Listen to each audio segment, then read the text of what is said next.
Now to this issue, and it's something that Shahan and I were discussing earlier this week, in fact, and it's a petition against the term coloured as a racial classification.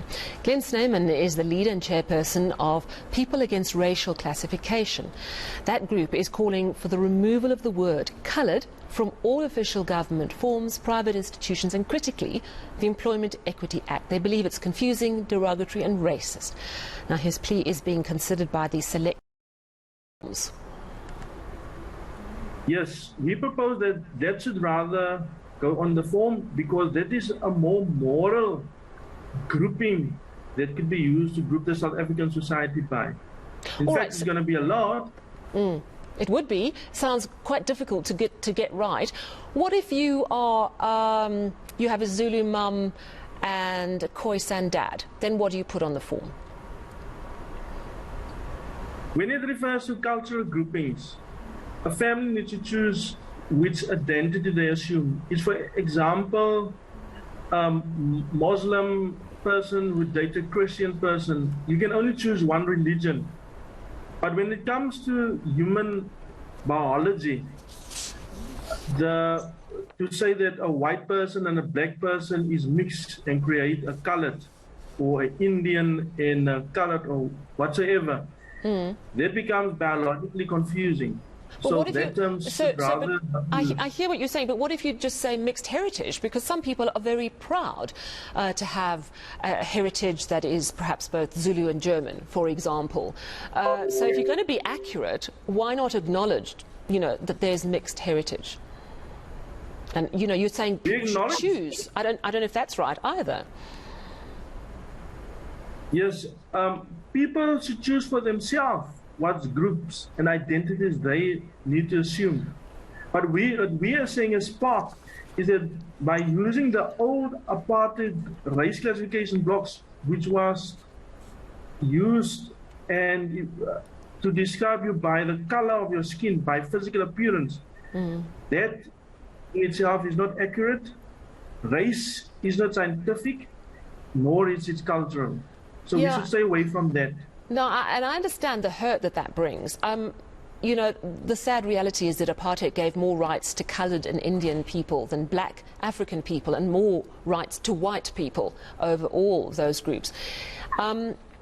If we ignore the reality that black African people were at the bottom of the ladder during apartheid, surely we're not going to properly deal with redress, especially when it comes to issues around employment equity, for example. So how would you suggest that is tackled?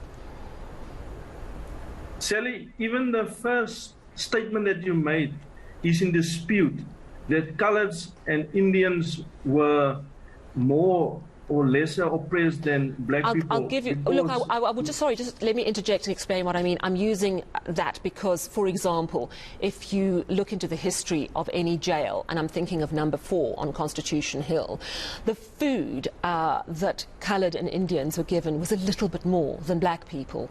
That's the kind of context I'm giving you. But go ahead.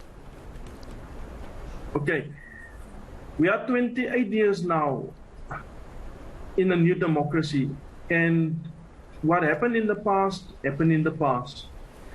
And we propose to government that they should use a poverty barometer to look who is in need and who is in need of jobs and services, and not discriminate against people or punish the current new generations for the trespasses of their ancestors or their parents, what they did in the apartheid time. We should move on and not discriminate against a new generation. You have history on this one because if my research is correct, you were accused of fraud as a teacher for calling yourself African to get a job, and clearly you were making a point about your heritage and how you'd like to be seen. Have you had a response? Did the committee today give you any indication that they would seriously entertain your suggestions? On the history with the education department on me ticking African on a job application form, they recently accepted that.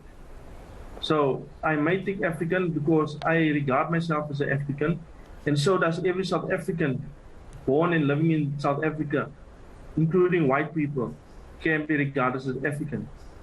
What the committee said today is I was just given an opportunity to present my petition, and they will now discuss the matter further and decide how this will move forward to the National Assembly. What they totally agreed on is that there's a need for a national debate on South African identity. Absolutely, and it's a completely fascinating issue that you are raising, and I think you're right, it is a debate that needs to be had. We need to engage with this, and thank you so much for raising it. Glen Snyman, he's leader and chairperson of People Against Racial Classification. He's launched a petition against the use of the word coloured as a form of racial classification.